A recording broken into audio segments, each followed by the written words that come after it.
pay. The US, when they borrow money, they're getting it in 1.5, 1.9 interest rate. Africans, when they get the same amount of money, they're paying 9, 10%. The people who don't need a break, they get a break. The ones who need a break, they don't get a break. The sheer survival of the World Bank, IMF, is based on the fact that African countries and many other developing countries do not succeed. Their success is based on our failure.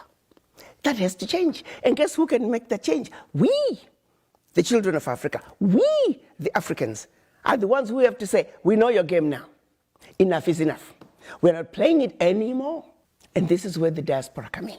There are more Ghanaian doctors in New York City than in the entire country of Ghana.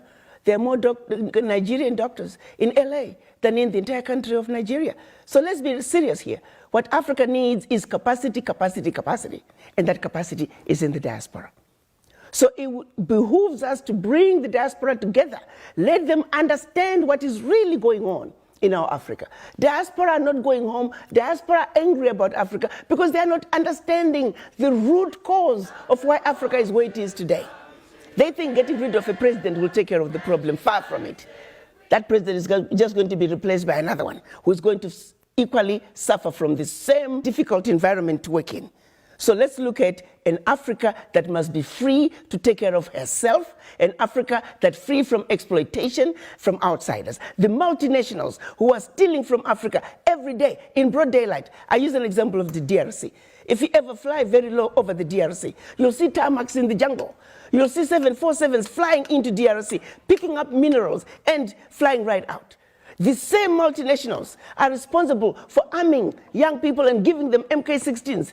Because why? Their satellites in the skies are telling them where that village is. There are lots of diamonds.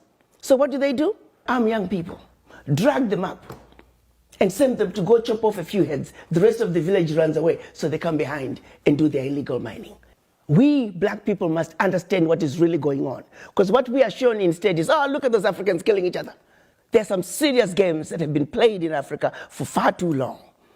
And once we understand that, we can strategize as to how we can begin to bring the difference and bring the change that Africa needs. And that change can only come if the African diaspora are united. And the Wakanda villages, as I call them, it is our organized way of saying, starting with one African diaspora center of excellence, it will be a new city, a developmental hub that we can then take from there.